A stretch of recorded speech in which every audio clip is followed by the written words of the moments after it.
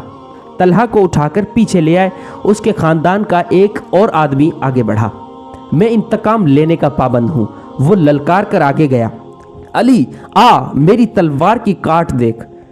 حضرت علی کرم اللہ وجہ خاموشی سے اس کے مقابلے پر آ گئے۔ دونوں نے ایک دوسرے کی آنکھوں میں آنکھیں ڈالے ایک چکر کاٹا، پھر ان کی تلواریں اور ڈھالیں ٹکرائیں، اور اس کے بعد سب نے دیکھا کہ حضرت علی کرم اللہ وجہ کی تلوار سے خون ٹپک رہا ہے اور اس کا مد مقابل زمین پر پڑا تڑپ رہا ہے۔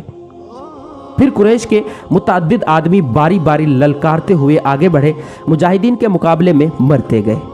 قریش کا سالار اعلیٰ ابو سفیان اپنے آدمیوں کو گرتا دیکھ کر غصے سے بے قابو ہو گیا۔ جنگی دستور کے مطابق اسے انفرادی مقابلے کے لیے نہیں اترنا چاہیے تھا، کیونکہ وہ سالار تھا۔ اس کے مارے جانے سے اس کی فوج میں ابتری پھیل سکتی تھی، لیکن وہ اپنے آپ پر قابو نہ رکھ سکا۔ وہ گھوڑے پر سوار تھا، اس نے گھوڑے کو ایڑ لگائی اور للکارتا ہوا آگے چلا گیا۔ اس کی بیوی ہند نے اسے جاتے دیکھا تو اپنے اونٹ پر سوار ہو کر آگے چلی گئی اور بڑی بلند آواز سے وہی گیت گانے لگی، جس کے اشعار یہ بھی تھے کہ تم بھاگ آئے تو ہم تمہیں اپنے قریب نہیں آنے دیں گی۔ ابو سفیان گھوڑے پر سوار تھا، لیکن اس کے مقابلے کے لیے جو مسلمان آگے آیا وہ پیادہ تھا۔ تاریخ اسے حنظلہ بن ابو عامر رضی اللہ تعالیٰ عنہ کے نام سے یاد کرتی ہے۔ ابو سفیان کے ہاتھ میں لمبی برچھی تھی۔ کسی کو بھی توقع نہیں تھی کہ تلوار والا پیادہ برچھی والے گھڑ سوار سے زندہ بچ جائے گا۔ ابو سفیان کا گھوڑا حنظلہ پر سرپٹ دوڑا آیا۔ ابو سفیان نے برچھی تول کر پھر تاک کر ماری، لیکن حنظلہ پھرتی سے ایک طرف ہو گیا۔ اس طرح 3 مرتبہ ہوا۔ تیسری مرتبہ ابو سفیان کا گھوڑا نکل گیا تو حنظلہ رضی اللہ تعالیٰ عنہ اس کے پیچھے دوڑ پڑا۔ گھوڑا رک کر پیچھے کو مڑا تو حنظلہ اس تک پہنچ چکا تھا۔ ابو سفیان اسے دیکھ نہ سکا۔ حنظلہ نے گھوڑے کی اگلی ٹانگوں پر ایسا زوردار وار کیا کہ گھوڑا گر پڑا اور ابو سفیان دوسری طرف گرا۔ حنظلہ اس پر حملہ کرنے کو آگے بڑھا تو ابو سفیان گرے ہوئے گھوڑے سے ارد گرد دوڑ دوڑ کر اپنے آپ کو بچانے لگا، اور اس کے ساتھ ہی اس نے قریش کو مدد کے لیے پکارا۔ قریش کا ایک پیادہ دوڑا آیا۔ مسلمان اس غلط فہمی میں رہے کہ یہ آدمی ابو سفیان کو اپنے ساتھ لے جائے گا، لیکن اس نے بے اصولی کا مظاہرہ کیا، پیچھے سے حنظلہ پر وار کر کے اسے شہید کر دیا۔ ابو سفیان اپنی صفوں میں بھاگ گیا۔ آخری مقابلے کے لیے قریش کی طرف سے عبد الرحمن بن ابو بکر آیا۔ مورخ واقدی نے یہ واقعہ اس طرح بیان کیا ہے کہ عبد الرحمن بن ابو بکر کی للکار پر اس کے والد حضرت ابو بکر صدیق رضی اللہ تعالیٰ عنہ، جو اسلام قبول کر کے رسول اللہ صلی اللہ تعالیٰ علیہ وسلم کے ساتھ تھے، تلوار نکال کر اپنے جوان بیٹے کے مقابلے کے لیے نکلے۔ آ گیا مسلمان باپ کے کافر فرزند، حضرت ابو بکر صدیق نے للکار کر کہا۔ رسول کریم صلی اللہ تعالیٰ علیہ وسلم نے دیکھا کہ باپ بیٹا مقابلے پر اتر آئے ہیں، تو آپ صلی اللہ تعالیٰ علیہ وسلم نے دوڑ کر حضرت ابو بکر صدیق کو روک لیا۔ تلوار نیام میں ڈالو ابو بکر، رسول کریم صلی اللہ تعالیٰ علیہ وسلم نے فرمایا۔ حاصل نہ ہوتی تو وہ مسلمانوں کے آگے نہیں ٹھہر سکتے تھے، وہ نفری کے زور پر لڑ رہے تھے۔ خالد کی نظر رسول کریم صلی اللہ تعالیٰ علیہ وسلم پر تھی۔ آپ صلی اللہ تعالیٰ علیہ وسلم ایک پہلو پر تھے، یہی پہلو تھا کہ جس پر خالد کو حملہ کرنا تھا۔ اب کہ اس نے اپنے سواروں کو یہ حکم دیا کہ وہ گھوڑوں کو سرپٹ دوڑاتے تنگ راستے سے آگے نکل جائیں اور مسلمانوں کے پہلو پر ہلہ بولیں، مگر عبداللہ بن جبیر کے 50 تیر اندازوں نے سواروں کو اس طرح پسپا کر دیا کہ وہ چند گھوڑے اور زخموں سے کراہتے ہوئے گھڑ سواروں کو پیچھے چھوڑ گئے۔ مارکا عروج پر تھا، صرف ایک آدمی تھا جو لڑ نہیں رہا تھا۔ میدان جنگ میں برچھی اٹھائے یوں گھوم رہا تھا کہ جیسے کسی کو ڈھونڈ رہا ہو۔ وہ وحشی بن حرب تھا، وہ حمزہ کو ڈھونڈ رہا تھا۔ حمزہ رضی اللہ تعالیٰ عنہ کو قتل کرنے کے لیے اس کے لیے 2 انعام تھے، ایک یہ کہ اس کا آقا اسے آزاد کر دے گا، اور دوسرا ابو سفیان کی بیوی ہند کے وہ زیورات جو اس نے پہن رکھے تھے۔ اسے حمزہ رضی اللہ تعالیٰ عنہ نظر آ گئے۔ وہ قریش کے ایک آدمی سبا بن عبد عزا کی طرف بڑھ رہے تھے۔ عرب میں رواج تھا کہ ختنہ عورتیں کیا کرتی تھی۔ مورخ ابن حشام کے مطابق اسلام سے پہلے ہی عربوں میں ختنے کا رواج موجود تھا۔ حمزہ رضی اللہ تعالیٰ عنہ نے جس سبا کو للکارا تھا اس کی ماں ختنہ کیا کرتی تھی۔ حمزہ نے اسے للکارا، ادھر آ اور مجھے آخری بار دیکھ لے۔ سبا بن عبد عزا حمزہ کی طرف بڑھا، غصے سے اس کا چہرہ